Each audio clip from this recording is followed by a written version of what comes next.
Congressman, you ask a very important question, and I completely agree with Mr. Fine. In a way, Congress can pass all the statutes that it wants, and a president who doesn't feel bound by the law can ignore them. That is the problem. Prosecution, I agree that the precedent that was set with regard to President Nixon is that a sitting president cannot be prosecuted. The Anti-Torture Act, because it carries a death penalty, has no statute of limitations at all in cases where death occurred in the course of torturous interrogations. That statute applies to any U.S. national. I take that to include people at the highest rungs of the U.S. government. So anyone who engaged in torture could be prosecuted for the rest of his or her life under that statute. The War Crimes Act similarly could apply, but Congress changed the terms of it, made it retroactively inoperable in the Military Commissions Act. If Congress wanted to rejuvenate that act and make it applicable, it could remove the inoperability of it, restore it to its full effect, and what would happen is that people who engaged in cruel and inhuman conduct, and there's no question that waterboarding, for example, would fall under that, would be prosecutable, and in cases where death resulted, there'd be no statute of limitations, so that threat of prosecution would hang over their lives for the rest of their lives. That statute also applies to any U.S. national, and I take it that applies to people at the highest as well as lowest rungs of our government.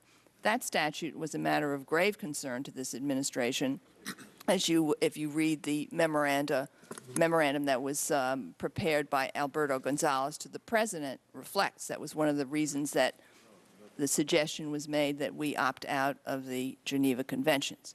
But aside from prosecution and maybe down the road, a truth commission, I'm sure there are other remedies that can be applied. The real remedy to a president who believes that he is above the law and continues to act on that belief systematically is impeachment. And there's no running away from that. That's the problem. And so the question is, what do we do about it? What does Congress do about it? And I think the American people want to see Congress act. Mr. Chairman, Mr. Chairman, over here. Who? Over here. Right here. I'd like to elaborate on what Mr. Fine said right in front of you, sir. I make it very clear in my book that President Bush has temporary immunity from criminal prosecution. But the law is very clear that once he leaves office, he can be prosecuted for any crimes he committed while he was in office. The U.S. Constitution provides that, goes all the way back to the Federalist Papers, 1787, Alexander Hamilton. Once he leaves office, he can be prosecuted for any crimes he committed while he was in office. When President Nixon resigned in 1974, there was quite a demand, as you probably know, from many people to prosecute him for Watergate-related crimes. I think the crimes were obstruction of justice, wiretapping, subornation of perjury.